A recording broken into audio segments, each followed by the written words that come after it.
कार्यपद्धती ही कार्यकर्त्यांच्या जोशावर आणि तंत्रज्ञानाच्या सक्षम वापरावर आधारित असायला हवी। कार्यकर्ते हीच आपली ताकद आहे, पण तंत्रज्ञान आपल्याला धार देईल। बूथ मॉनिटरिंग, डिजिटल प्रचार यासाठी तंत्रज्ञान वापरलं पाहिजे।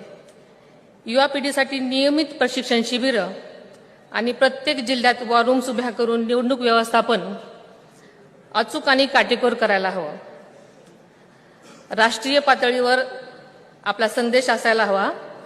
पुरोगामी सामाजिक न्याय, सहकार्य, संघराज्य आणि सर्वसमावेशक नागरी विकास ही आपली विचारधारा आहे, हीच आपली ओळख।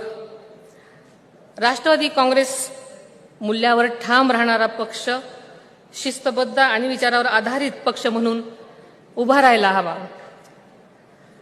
आपली उपस्थिती संसदेच्या पातळीवर आणि राष्ट्रीय माध्यमांमध्ये सतत जाणवायला हवी। शेतकऱ्यांचे प्रश्न, महिलांचे प्रश्न, महिला सशक्तीकरण, सहकार क्षेत्राची ताकद, शहरी प्रशासनातील आव्हानं या विषयावर आपला आवाज बुलंद करायला हवा।